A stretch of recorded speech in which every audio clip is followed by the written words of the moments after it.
I am not outing Piolo. Ito ang pinanindigan ni Bibi Gandang Hari kaugnay ng pagkakwento niya tungkol sa namagitan kina Rustom Padilla at Piolo Pascual sa San Francisco, California noong 2001. Si Rustom, isang leading man sa pelikula noong 90s, ay ang dating katauhan ni Bibi Gandang Hari bago siya naging trans woman. Nung nag-out si Rustom, nakagawa siya ng dalawang pelikula, ang Shasha sa Torna noong 2006 at Happy Hearts naman noong 2007. Pabalik-balik siya ng Pilipinas at US, ngunit sa kasalukuyan ay naninirahan na siya sa California. Si Piolo naman ay isang leading man sa pelikula at television na di hamak ay mas malayo ang narating ng karir hanggang sa kasalukuyan.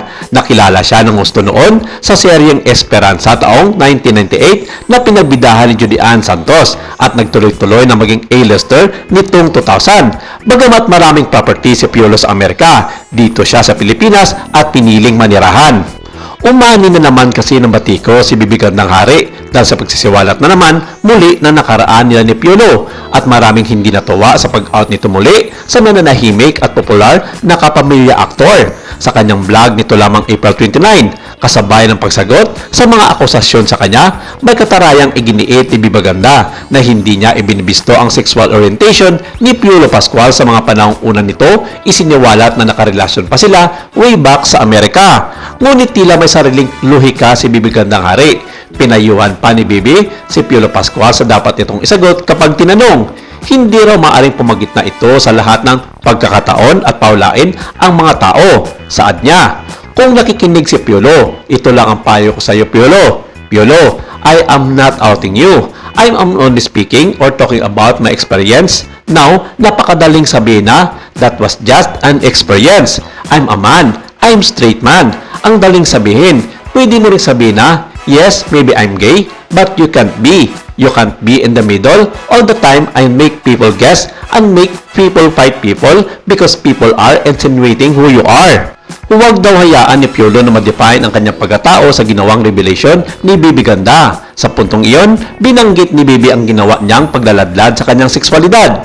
Noong kilala pa siyang Rustom Padilla, ay kina-question na ang kanyang sexualidad. Hanggang umamin si Rustom na I am gay nang maging isang housemate sa Pinoy Big Brother Celebrity Edition ng ABS-CBN noong 2006. Pagkalipas ng 3 taon, noong 2009, ipinakalala ni Rustom ang kanyang bagong katawan bilang trans woman na si Bibi Gandang Hari. Kasabay nito ang kanyang deklarasyong Rustom is dead.